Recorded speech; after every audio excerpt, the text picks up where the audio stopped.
This week on the Afterwards podcast, journalist Kevin Fagan discusses the underlying issues of homelessness with Shaun Donovan, who was Secretary of Housing and Urban Development in the Obama administration. In his book, The Lost and the Found, A True Story of Homelessness, Found Family, and Second Chances, Mr. Fagan traces the experiences of two unhoused persons in San Francisco and discusses the statistics around homelessness and the ways in which state governments are working towards solutions. Kevin Fagan, thank you so much for being with me today. The Lost and the Found, it is a beautiful, heart-wrenching, and heartwarming book, and thank you so much for writing it. And maybe just to start to set the scene a little bit, we're talking at a moment where we have a record high population of people experiencing homelessness in this country. Over the last 2 years alone, it's increased by 30%. And as you point out in the book, we do a lot to house folks living on our streets and in shelters, but for every one we house, there are 4 more needing services. And so this couldn't be a more important conversation. But I want to really start on a personal level. And you're a reporter in San Francisco who's been working on these stories for decades. And why this subject? What drew you to it, and why has it held you in your attention and your work for so long? Well, first off, I'm so glad to talk with you, Shaun, because you know as much about this subject as anyone. I've always appreciated your perspective over the years as a source. But for me, homelessness and poverty came naturally as a subject because I grew up in an odd American style of poverty, I guess you could say. My parents were both educated, but my dad was going to school for most of my development years as a child. So we lived hand to mouth, pretty much below the poverty line. So I know what it's like to be hungry and to not have all the things that normal middle-class kids have. And then at 16 years old, I was set out on my own. We had some family conflicts. I was a Boy Scout. I was not a bad kid, but off I went. And so I had to make my way in the world. I slept in a garage. In college, I slept in my car at times. And then after college, I was a street singer in different countries around the world with a guitar, hitchhiking, sleeping in doorways and fields. So when I finally started my full-time daily journalism career, this was not a mystery to me. And in fact, I wanted to write about homelessness and poverty because I wanted to figure it out better. And being in the street was easy. I covered all kinds of other things. I'm also known as a crime writer, specializing in serial killers and executions and mass shootings. And the two don't really go together too well, but I'm a reporter. I like being open to just about anything, and I've covered just about everything. The homelessness spoke to me because of the injustice of it, most of all. Over all these years of covering it, it's become clear to me that we have a system that creates homelessness in this country. It's the way we're constructed. When I lived in England, Australia, New Zealand, they don't have this kind of problem. We have people in the streets who should not be in the streets. And so as a reporter, I got into it because I like to write. I like to meet people and talk with them. And I like to try to do good in the world. And doing good in the world to me means writing about this issue and other issues that I've written about and trying to illuminate things that could work. So that's what I've tried to focus on through the years. And as I grew older, my family, we all put things together again. My parents and I became best pals again. And they were very supportive. We all joined the middle class and had some perspective from that end as well. So I think having lived without and having lived with enough so that I don't go hungry anymore. I haven't done that in a lot of years, thank God. Uh, my heart goes out to people in the street when I talk to them and when I write about them. And the thing I wanted to do with this book was illuminate how someone becomes homeless, how you can get out of homelessness, and then I have some statistics and perspective in there too about what I think led us to this problem and what kinds of things could lead us out. But for me, most of all, it's the storytelling and the humanity in these people I meet everywhere. Everyone was somebody's baby, and I want to find that person and illuminate enough of the humanity in there so that people can understand the problem better, because it helped me understand the problem better. Yeah. In my own experience, I grew up in the New York City of the 70s and 80s, and it powerfully resonated for me, the description of watching the homelessness crisis in San Francisco explode. It's what I saw as a kid growing up in New York, and I started volunteering in a homeless shelter at college. My first job out of college was at the National Coalition for the Homeless, and one of the things that really stuck out to me about the book, and you say this very forcefully, is the stark reality in the wealthiest country on earth, and San Francisco being one of the wealthiest cities, that street homelessness in particular, chronic homelessness as we government folks call it, is such a powerful contrast. And I wonder, I like to think of it as sort of the most visible form of poverty. And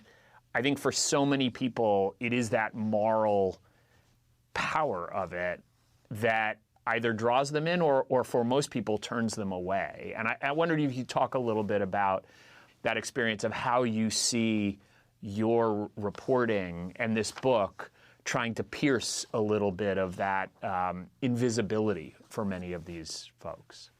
Yeah, for most folks, when they pass by chronically homeless people in the street, they see, men and women in tents, shooting up drugs, sleeping on the sidewalk in the dirt, panhandling.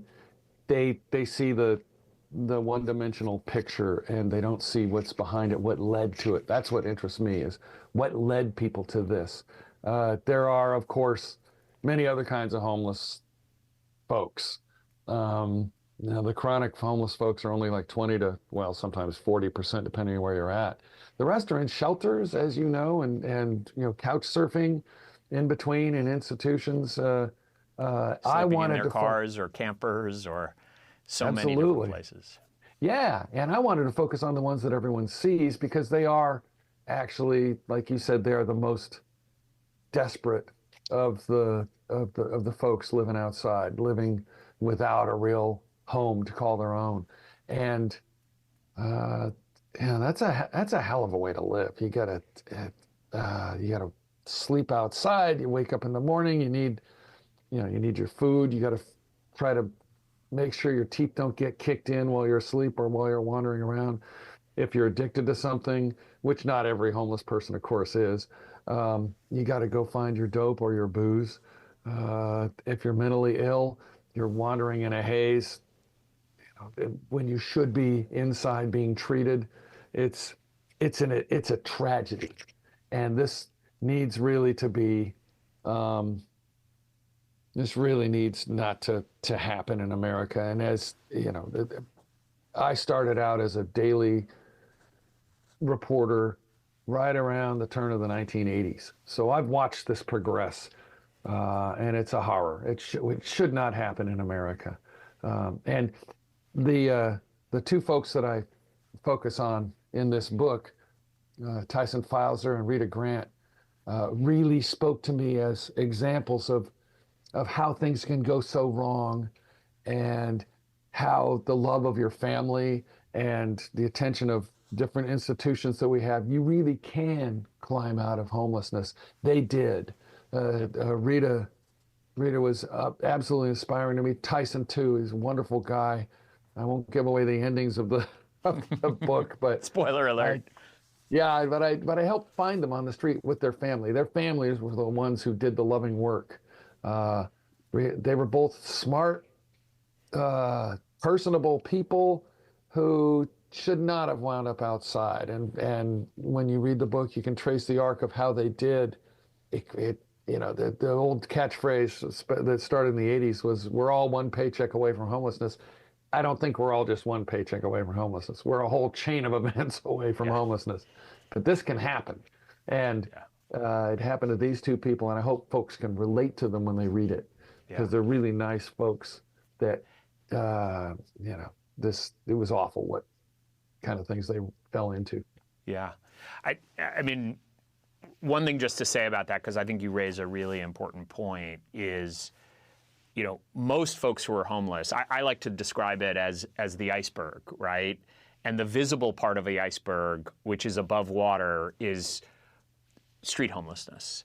And to your point, it is about 30% right now. When I started this work, it was about 10%, so it's been growing. But still, the vast majority of folks who experience homelessness, and the folks who I think are one paycheck away from getting back on their feet often, or a medical emergency or something, there is that form of homelessness is growing dramatically in this country as well.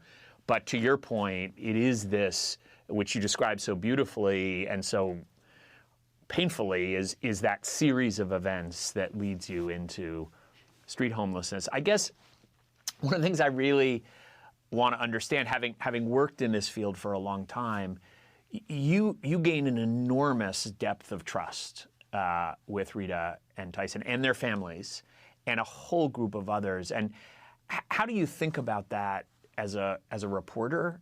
What are your secrets? Why are you so good at this? But also, how do you balance? It is so clear from the book how personally invested you are in their lives. And you said it, how close you became to them. And you described that very, very powerfully in the book. But that's not the traditional way we think about reporters, right? Is objectivity, so how do you get to such a position of trust with folks that have right to be distrustful of so many systems and people? And how do you balance that personally in terms of both the ethics and your own emotional health? That's an important point for me. It is hard to gain trust. I'm a chatty guy. I mean, I still Good thing play for in this a couple interview. Thanks. I still play in a couple of bands, so I know how to work a crowd at venues and bars and streets. I haven't sung on the streets for a long time, but that was actually pretty instructive for me, because when you open up your guitar case in some city you've never been in before and you start singing, people look at you like, "Oh my God, what are you doing here?" You have to win the crowd. You have to chat. You have to be interested in the folks around you. That translates in a very loose way into journalism. When I got to know Rita and Tyson, Tyson was a very different relationship from Rita, because he fairly quickly went off to rehab back in the South, and then in Ohio, and Rita went to Florida. I kept in contact with them, but that's a different form of connection. On the street, homeless people have really good bullshit detectors. They can tell if you're really interested or not. And I am interested. And I look at them, there's a body language, I guess, that comes out. I look at them and I can kind of relate to some of the stuff that I'm seeing that they're experiencing. Not nearly the depth of issues that Rita and Tyson had. I was never drug addicted, and both of them were when I met them. But I cared about. I really wanted to listen. I mean, the first reaction you get especially from chronically homeless folks, is often screw off. I don't want to talk to you, because they're caught up in their survival mode, and I respect that. But I'll chat them up. I don't go up right away with a notebook saying, "Hey, tell me your life story." I say, "How's it going? talk about the weather, how's the panhandling today, interested in their lives. And they can see that I'm interested. The thing about the objectivity, as a reporter, when I first started out, I started out as a crime reporter in a little town out in the Central Valley, Lodi, which was my first full-on, let's settle down job. And I was taught in school, you're objective, like Joe Friday from Dragnet. You don't interact in a really super friendly way. You're just there to get the information. And as the years go by, you learn to kind of loosen up a bit. You're not going to become someone's best friend when you're interviewing them right away. But you can care. I guess that's what I learned to finally bring to the plate over the last few decades, is I'm not afraid to let them know that I do care. One thing I often say to unhoused people when I see them on the street is, when the conversation gets developed, I say, you don't really want to be out here, do you? And almost all of them don't.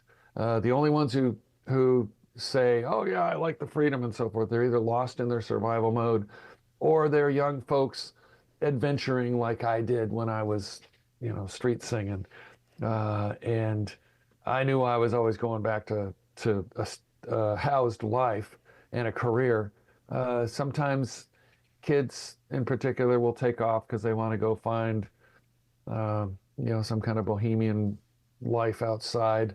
That can be okay for a little while, but when you stay on the street too long, it grabs you. In the Haight-Ashbury district of San Francisco, the hippie sector, there's most of the really hardcore homeless folks are middle-aged guys, with some women as well, but who are alcoholics. It's an interesting sector of that population. And when they run into the young kids and start getting into conversations where they want to find some version of the 60s and be free and sleep in the park, they say, do you want to look like me in about 20 years? Right. Get off the street. It's no one wants to sleep face down in the dirt. That's something that became clear to me. So I have that conversation, and I let them know I care. Talk with me about how you got here and what you want to do with your life, and then I gain trust. Yep.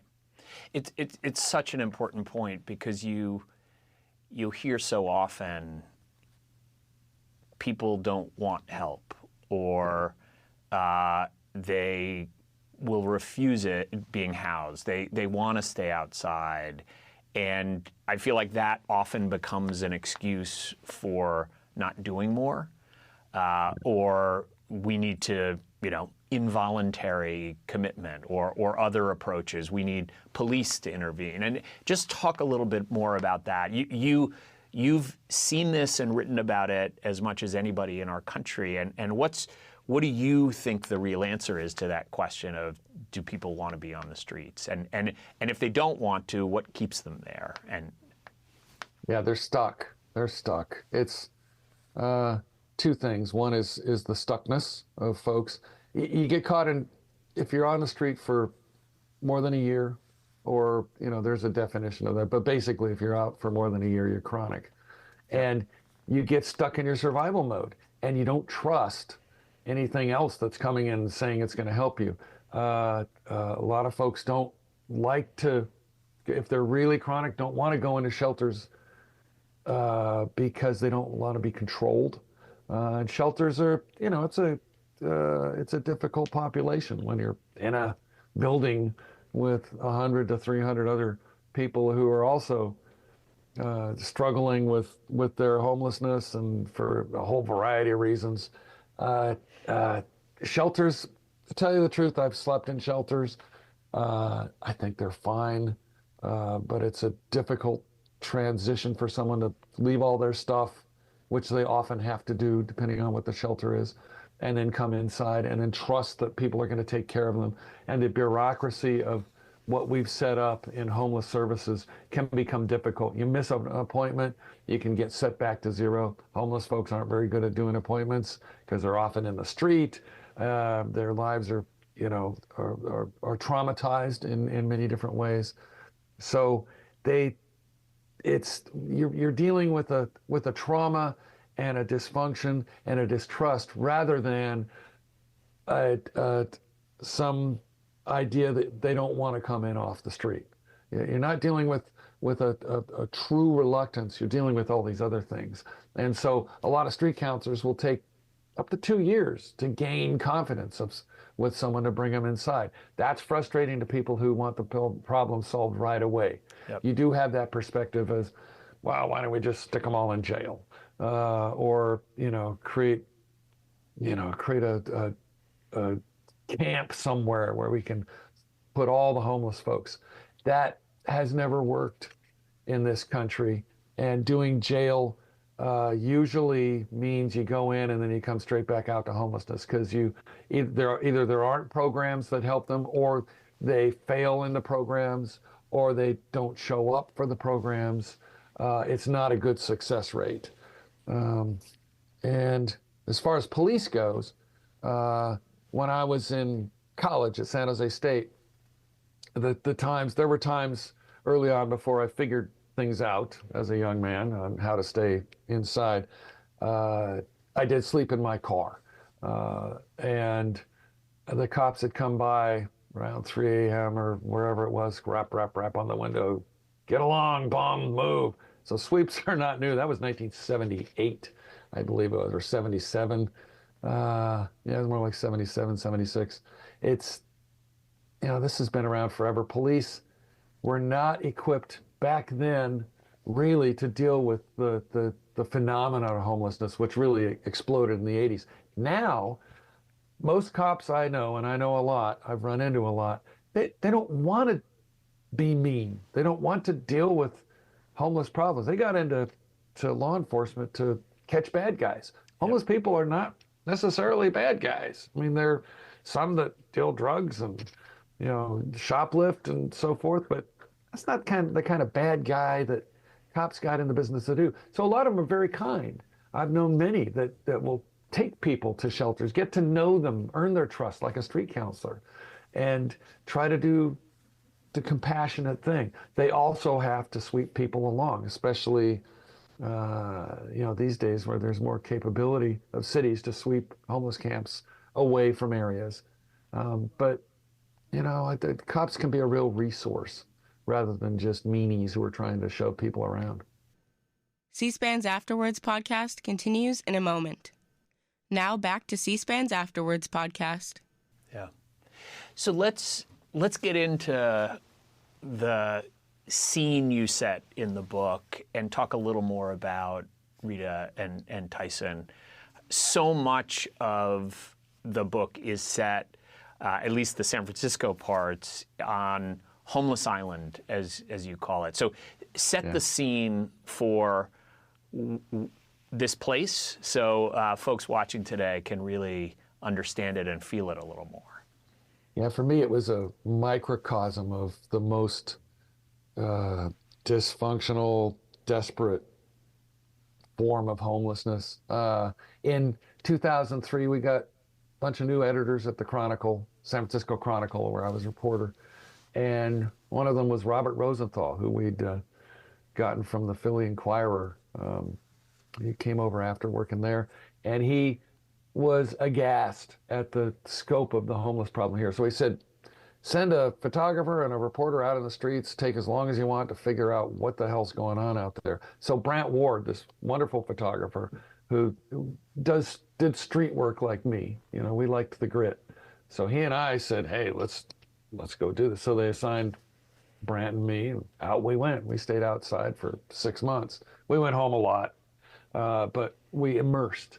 And in the course of traveling all over the city, to Golden Gate Park, the Haight, the Water Edge, we came across this traffic island at the corner of Van Ness and Mission Streets, which is one of the busiest corners for traffic just a couple of blocks from City Hall, and there were a dozen people living on it with carts and tarps and cardboard. And what they do is they panhandle the streams of traffic that had to stop at stoplights right there at this big intersection. And it was pretty good money. At the least, you'd make $20 or so. Some of them would make as much as $100 a day. Most of that money went into drugs and alcohol and some food.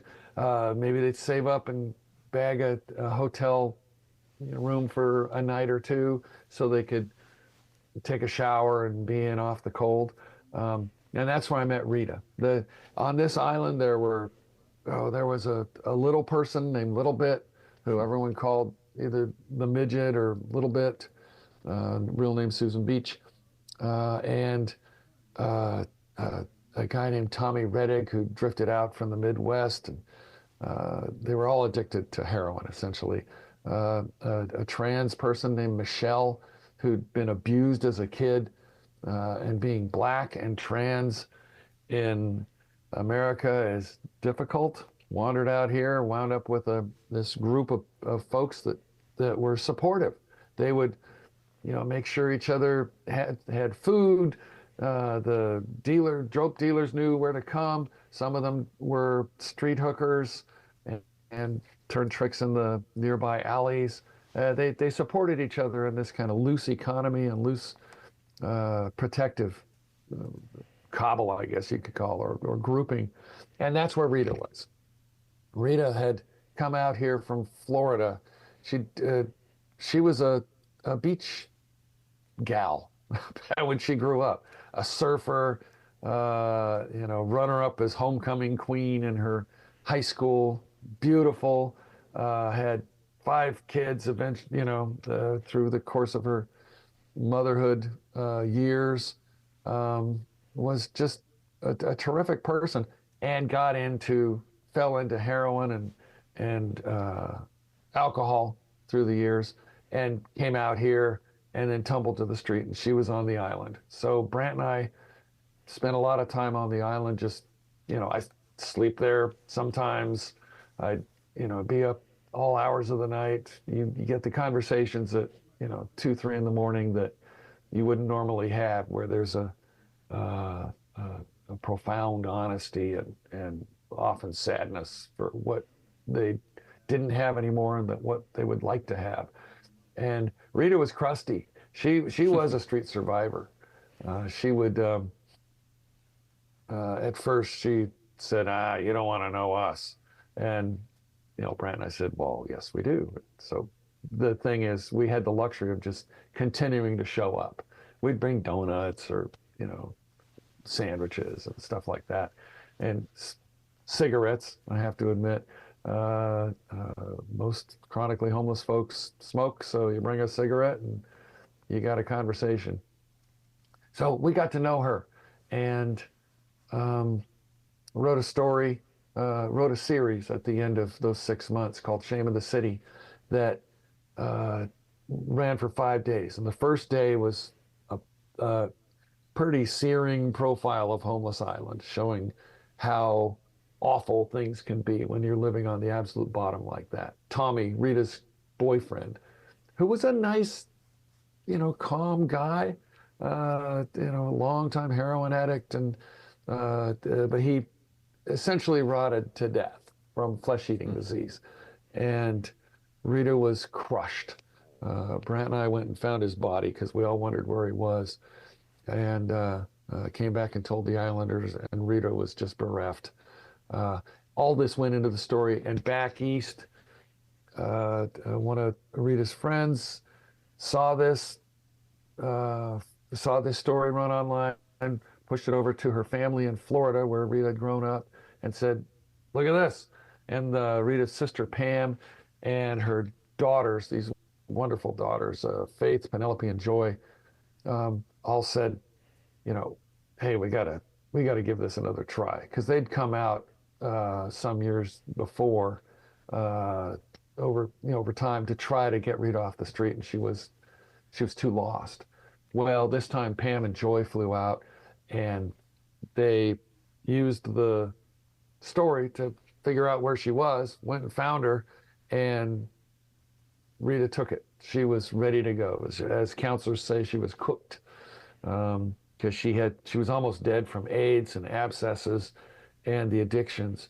And Pam took her home to her house in Florida, this little town north of Orlando, and Rita rehabbed. She was really ready. She managed to beat back the AIDS that she had. Took the right medications, shook the drugs fairly quickly. Eventually got certified and became a massage therapist and a health nutritionist. Terrific. And over the years, she and I would send each other Christmas cards. We'd talk quite a bit on the phone because she wanted to know what was happening to the other Islanders. And I wanted to know what was happening in her life. I went back a year after she was rescued just to see if it had stuck, and yes, it had. She was an inspiring person. Really powerful. Thanks. Wonderful, wonderful person. And religion had an element of her. She returned to her faith. She's a Christian. It helped steer her. And I just loved her as a friend. She was always very thoughtful and had a wonderful perspective about how far she had come. And she and I used to talk. I'd say, don't go back and visit Homeless Island. She had an addictive personality like most addicts do.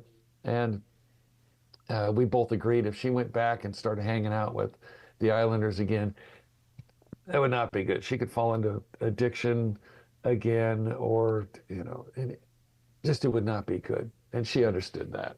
But I'd keep her up on what happened with all the folks. Most of them died. A few got stabilized like her. And she got to have her life back, and it was wonderful. Yeah. And tell us about Tyson. Tyson, just a few years ago, 2019, seems like yesterday, I was wandering around the waterfront in Embarcadero, San Francisco, doing a story about Mayor London Breed's latest plan to open up a super shelter called a navigation center, where you can go in with all your stuff. You get counseling, you can bring your partner, your dog, whatever you have, which is very unusual for a shelter.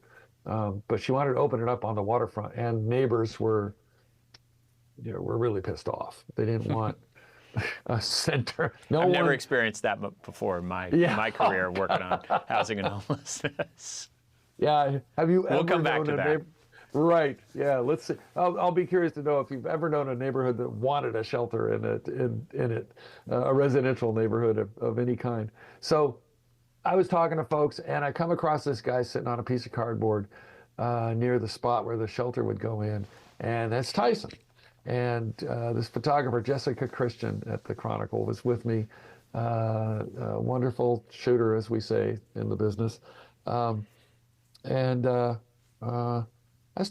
just chatted him up and said, "What do you think of this idea?" He was thoughtful. I could see he was a meth addict at the time, and I kind of guessed he was also heroin. But he was, once you do your drugs for, that part of the day, you can calm down. Until then, you can often be dope sick. He was not dope sick. His head was clear. He was thoughtful. This was a guy who was smart, and we had a great conversation. Jessica snapped a few photos of him, and the story ran with a photo of Tyson sitting on the cardboard. He was one of the quotes in it, and his family read this and said, "Jesus, we hadn't seen Tyson in 7 years," because he had become homeless in that time. His brother Barron, who lives in Ohio, was contacted, and Barron said, "Okay, I got to do something." So he raised some money with a GoFundMe, and he called me and said, "Look, that was my brother in your story. I'm going to fly out there. Help me find him." And I said, great, because I've done that quite a bit over the years. You know, you're not always able to find the person who's lost. A lot of times I would help out just because it was the right thing to do. I didn't necessarily think it was going to be a story. And with this one, I thought, okay, I'll help, Barron. He sounded like a nice, intelligent guy who could be a good partner for looking in the streets for his brother.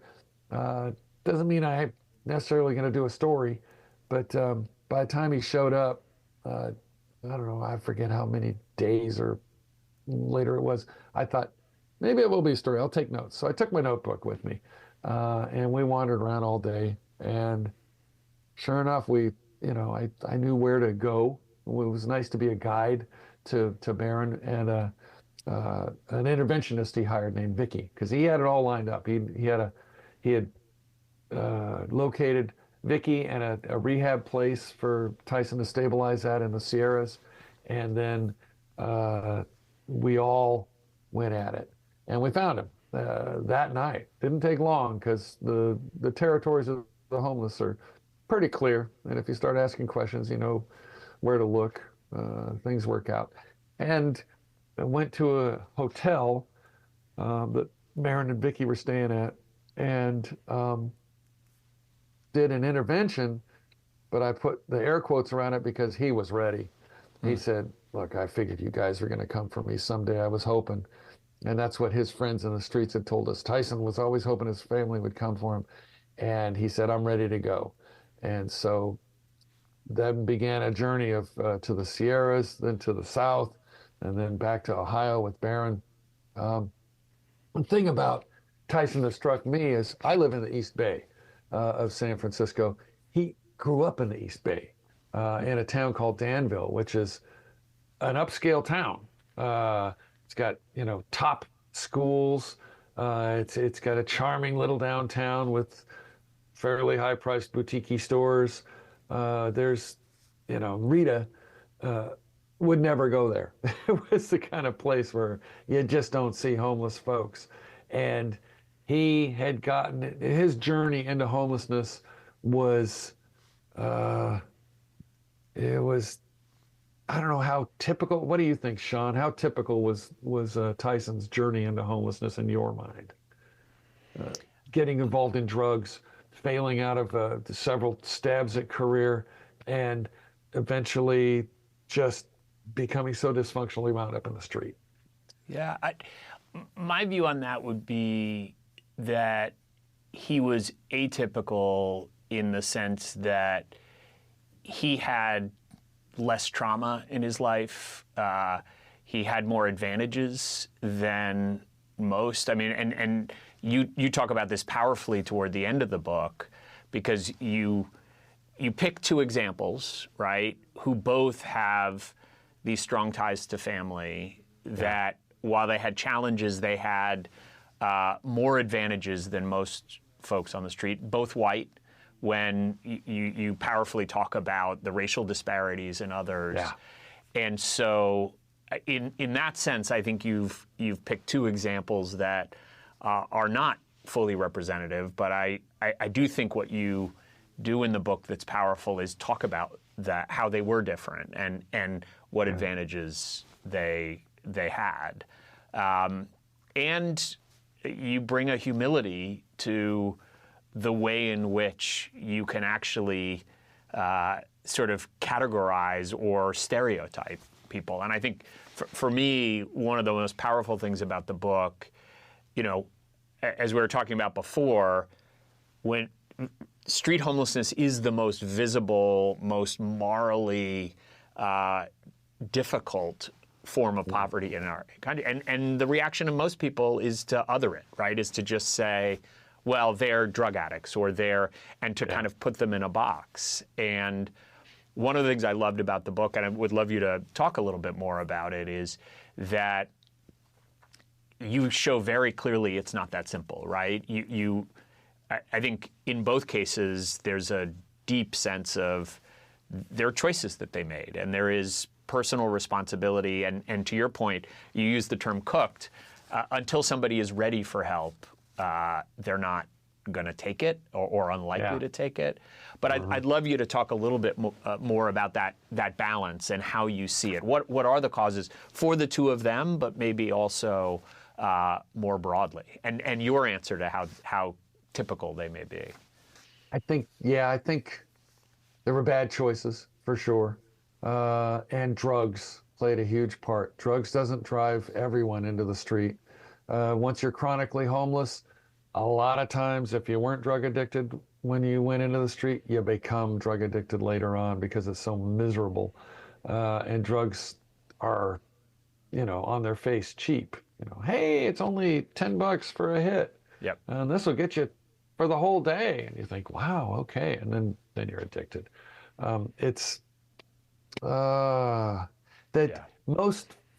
Most chronic folks I've met and come to know did not come from privilege. They never had a chance, really. They grew up in poverty without a lot of choices, and often with abusive parents. And that's... C-SPAN's Afterwards podcast continues in a moment. Now back to C-SPAN's Afterwards podcast. One of the powerful things you point out, for example, we started when I was HUD secretary for the first time a count of youth homelessness. Yeah. And you point out in the book what we found, which was that 40% of the kids who fall into homelessness identify as LGBTQ+, as an example, right? Yeah. And if you're growing up in an intolerant family or intolerant community, that could be one factor that pushes you in. And I do think this interaction, the point you made a moment ago, is so important, that whatever starts that cycle, you described it as a series of steps kind of falling, and you chronicle that really beautifully through the whole book.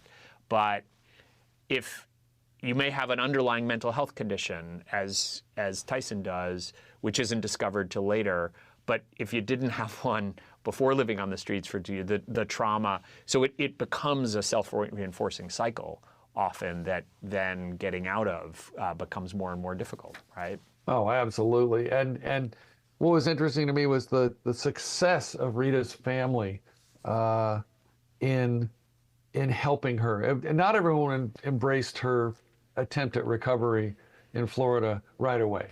And as the attempt became success at recovery, they gradually came to trust it. Because what happens with a lot of folks who tumble that far into the street is they've used up all their resources. Family got pissed off. The governmental programs they tried out, they failed out of them, or they didn't work enough for them. Any of a number of reasons. But a lot of times the families and friends get tired of trying to help, and they came back to Rita, which was wonderful. And with Tyson, they came back.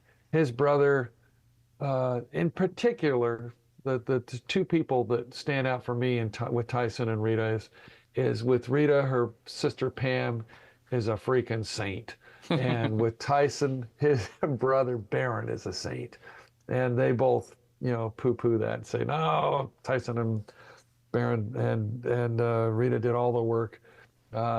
Barron, though, really put his shoulder in when a lot of folks would just give up. A lot of families do give up. I wrote a story last year about a guy who came out here, had a rap sheet as long as his arm. A lot of homeless folks do have rap sheets when they're chronic.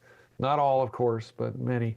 And this guy was in supportive housing, and he died on the toilet in a bathroom that was supposed to be blocked off, and he essentially dissolved over a period of time until he leaked through the door, and that's when people figured out, oh, that's where he is.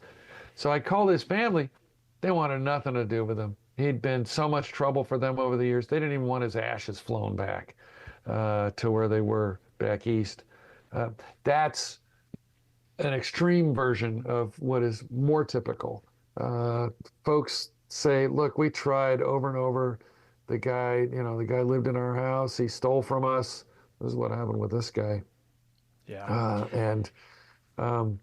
It's so the success of Rita and Tyson is, for me, is a template about what can happen, because they were chronically drug addicted and dealing with the psychological trauma of being on the street, and with Tyson some mental illness. It's you really got to put your heart and soul 150% into it if you're going to try to help someone off the street, because it's going to be difficult generally, but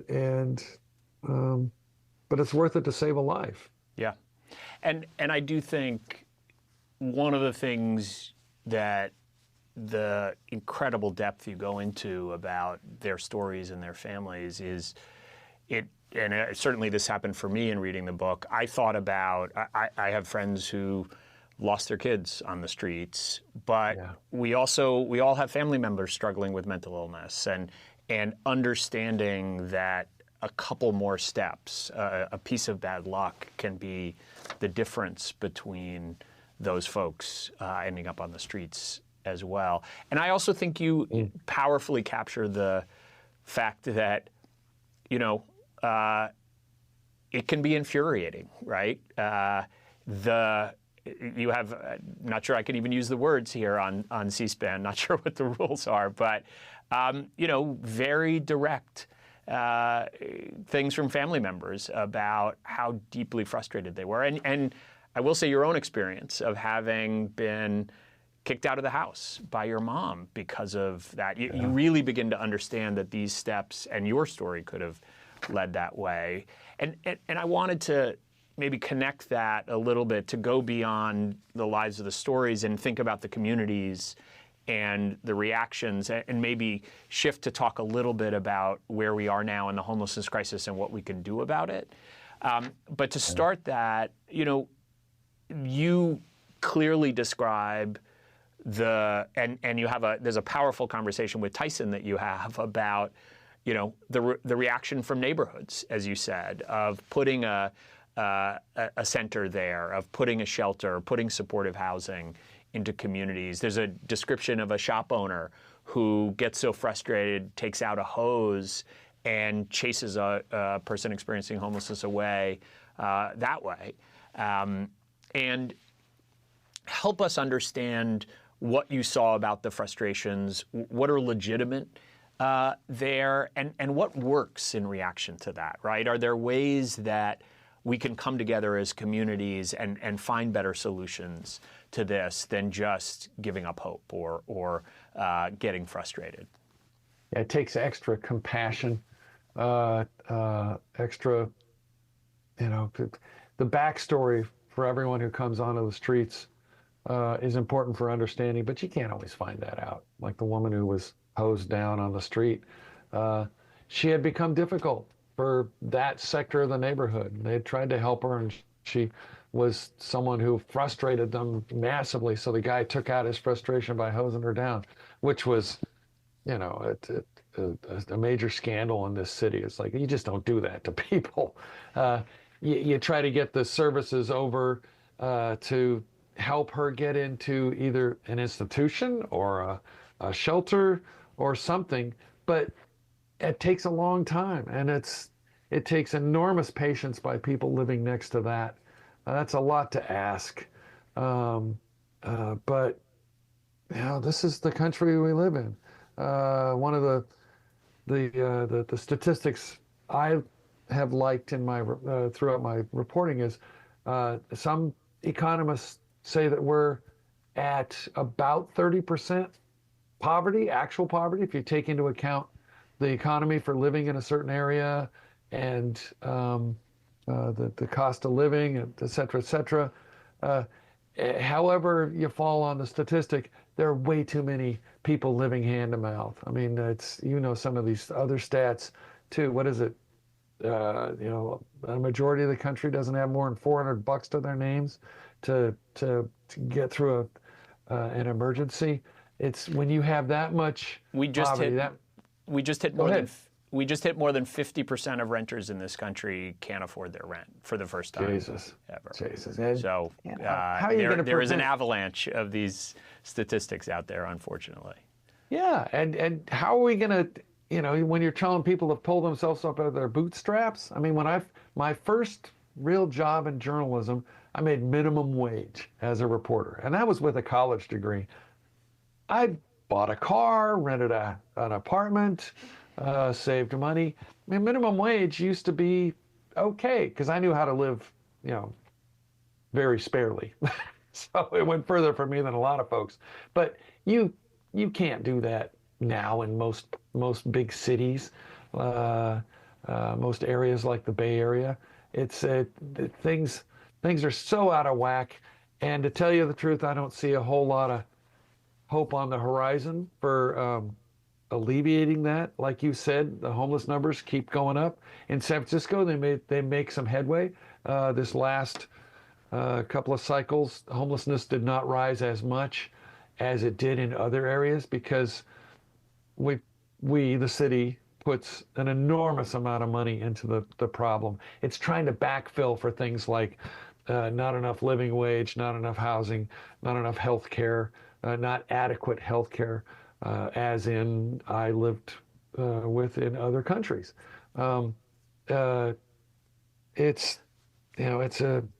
It's just such a difficult problem.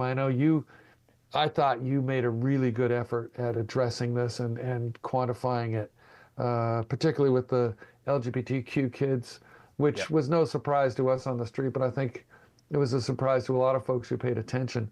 I mean, what a horror to be tossed out of your house because your parents don't like you being gay. It's like, really? It's just it's a meanness. It's a meanness. It absolutely is. And let's talk about hope for a second and what works, and then come back to the challenges. Because first, I want to say, and you're too modest to mention this, this series, Shame of the City, led to Gavin Newsom, then mayor of San Francisco, now governor of California, instituting a whole set of new efforts, including reconnecting people living on the streets to their families, inspired by your stories and the stories of Rita and Tyson. But you also talk about where we have made progress, and the Newsom administration in San Francisco. I know a lot of the folks that were involved there did make progress. When I became HUD secretary during President Obama's term, we put together a plan to end veteran homelessness. We didn't get there, but we cut it by 50% across the country with focused efforts and funding. And we actually lowered chronic homelessness by about a third nationally, family homelessness by about a third over that period. So for me, I will say, one of the things, this book helps to puncture that sense of invisibility of folks. But part of, I think, what the problem is, people think this is not a solvable problem.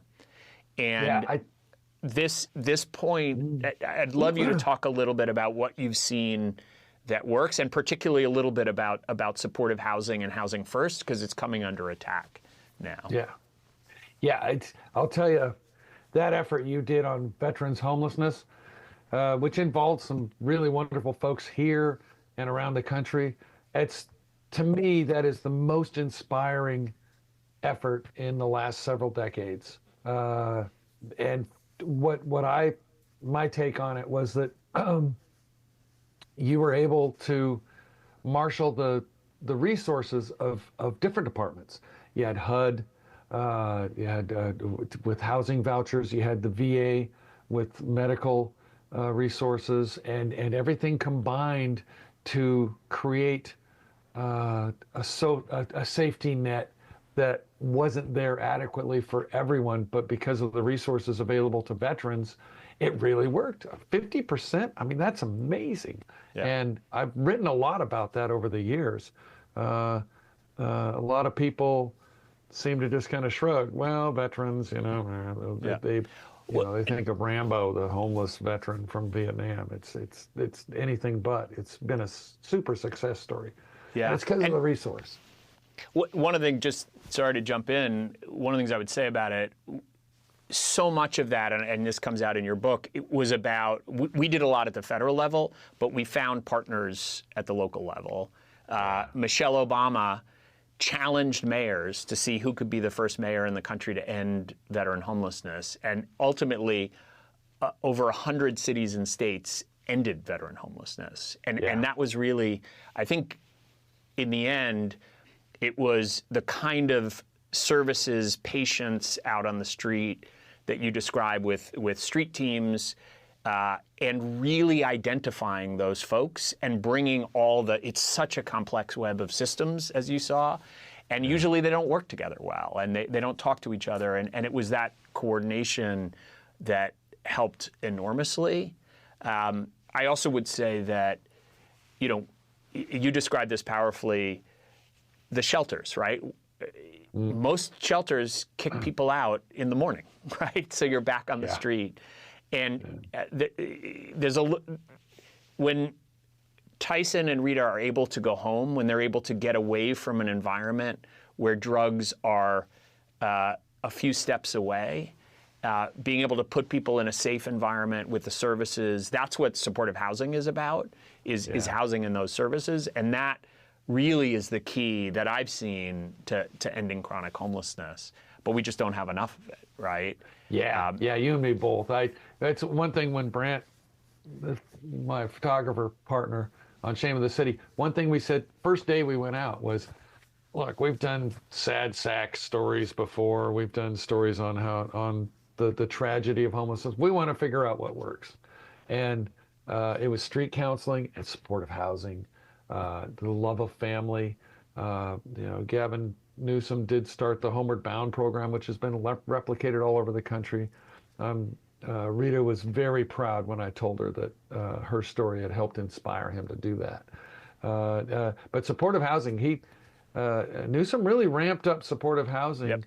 And geez, I think he cut the chronic numbers by nearly half within a year or two. It was the statistics were astonishing when you make a big push, but the push has to be sustained, and you're making up for the lack of sustained resource nationally and statewide. And now as governor, he's put billions of dollars toward these efforts into supportive housing and street outreach.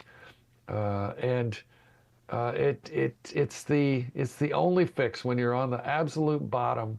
You don't just go into a room or an apartment and fix yourself. I mean, getting stabilized inside under a roof is the first step. Then you need to have case managers and really attentive support to help you get over the stuff that put you on the street to begin with. And that's supportive housing. And it's in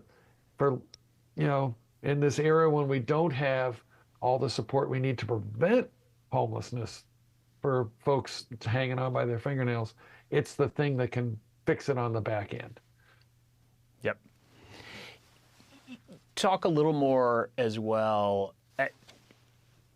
I couldn't agree with you more, but we have seen backsliding, right? Yeah. The numbers have started increasing again. You've been looking at this problem for a few decades. What's changed in the last few years that's really taken us in the wrong direction again? Housing costs, I'd say. Foremost would be housing costs. It's still a little bit of a mystery, I think, to most of us as to why it's so unaffordable for low-income people, working class people, to be able to rent rent places or buy places. A lot of it had to do with zoning, I think, over the years, especially in areas like this. Single-family homes rather than multifamily, apartment houses. I mean, when I was growing up and we didn't have money, we lived in apartments. And apartments were, affordable for dad living on student income and mom doing stray jobs, taking San care of kids. San Francisco's the poster child for making it hard to build things, right? Isn't it? Yeah. And the cost of apartments in San Francisco is astonishing. It's about $1 million an apartment. I mean, you go to other parts of the country and that'll buy you 3 houses. it's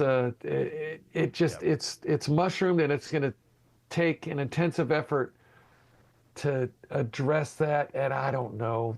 I mean, Shaun, you're the HUD guy. What is it going to take to make housing affordable in this country? That could be our next hour conversation. I run the biggest housing nonprofit in the country now, Enterprise Community Partners. And Yes. I think there are solutions, but you're absolutely right that the housing is now more expensive than it's ever been, and it's really accelerated it after COVID.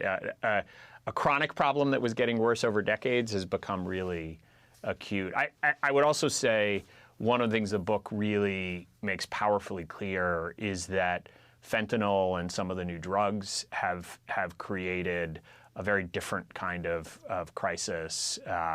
They're just lethal in a different way, and so many of those issues, I think, I see as accelerating. I think the problem is that people are starting to lose faith, and they're seeing, as you described, that for every one person housed, there are 4 more. And so even though these solutions work, they're starting to believe, well, we need to try something else. And there's more and more. We just had a Supreme Court decision that made it okay for places to criminalize homelessness, right? Yeah. And I think would love you to just talk a little bit about why that doesn't work, the sweeps, and what happens when somebody comes in a city and either sweeps away a tent city without housing as an alternative, or puts people in jail. What ends up happening as a result of that? Well, most people who go into jail come out and become homeless again. That's just the way it's been for decades. And sweeping people, neighborhoods and business districts, they don't like having, tent camps of 30 people or wherever it is. It's big tent camps in their midst. They see it as bad for business. They get problems, if you're living there. And so the sweeping to a lot of folks like that is a relief, but it mongly just displaces them, the homeless folks, and puts them somewhere else. In It's San like a big Francisco, game of whack-a-mole. absolutely whack, or ping-ponging, as some of the homeless folks call it.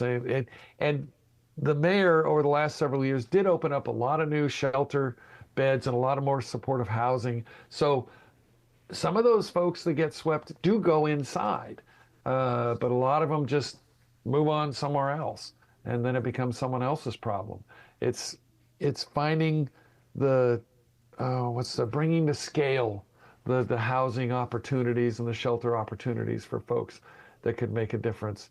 Because imprisoning just it never has worked, and that's not how, at least in San Francisco, that's not how San Franciscans want to treat the problem. Yeah. There is frustration, like you said. I remember in the early 90s, those of us who were covering this issue wrote a lot about compassion fatigue. That was then. I mean, in the 80s, there was a big push. Once homelessness had become a crisis, there was a big push to try to address it. And it didn't go away because all the factors that lead to it haven't been adequately addressed nationally, healthcare, wages, housing, poverty. So there was compassion fatigue. And then toward the late 90s, there was another push to create more supportive housing. And then in the early 2000s, there was more attention to housing and street outreach. And then you came along with veterans homelessness, and HUD-VASH and just regular Section 8 housing vouchers were ramped up. There's always pushback for spending money on those issues, which I think is a tragic push me, pull you. We make some progress and then funding gets cut or funding gets flattened. Yep. So we're in another era of compassion fatigue because there was a lot of attention over the last few years. We can really address this. And sure, in some places it has been addressed, but in places like the Bay Area,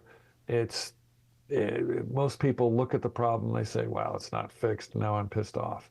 Yeah. So, Kevin, I think we're coming close to the end here. I just want to return for a moment on a personal note. You say in the book that you hope the book is a public service and the reporting that you've done. And I want to say, as a former public servant, it is absolutely a public service. But you've been doing this for decades. This is an enormously challenging problem.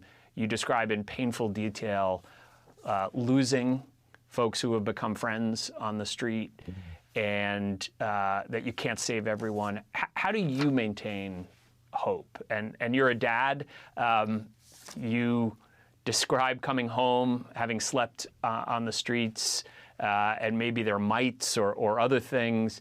How do you and your family keep it together, and how do you maintain a balance about this work, which can be so devastating at times? And how do you stay inspired about it? It can be tough. I stay inspired because for some reason, I love this work. My mom, who threw me out when I was 16, was a Navy journalist and had told me that journalism was the best thing you do in your life, and told me from the time I was young. And she was right. I have loved it. And we, after we reconciled, we were great friends. She's an awesome feminist and person. I play music. I write songs. I have a wonderfully stable, loving family. My wife was a journalist with me at the Oakland Tribune, and then a freelancer after that. She gets what goes into reporting.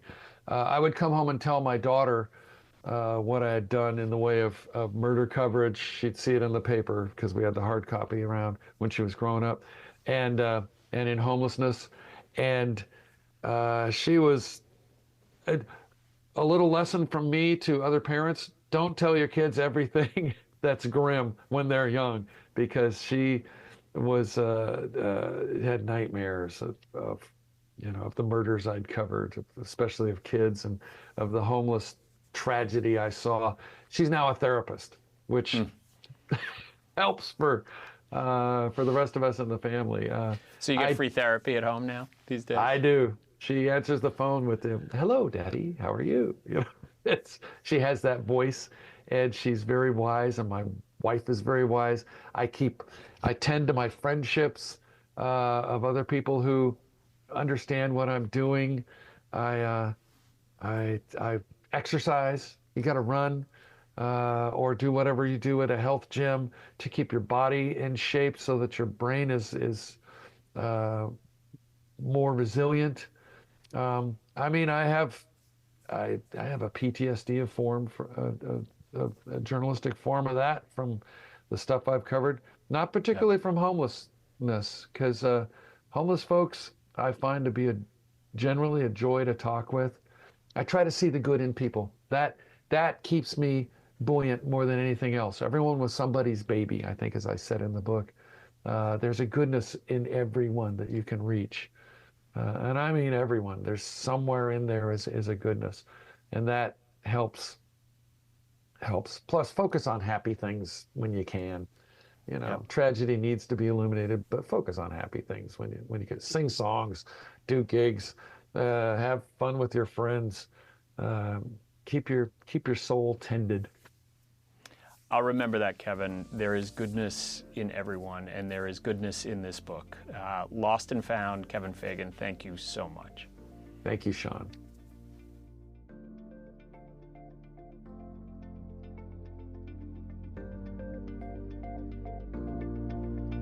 Thanks for listening to this week's Afterwards podcast. If you are interested in podcasts about nonfiction books, listen to C-SPAN's Book Notes Plus podcast for interviews with authors and historians hosted by Brian Lamb.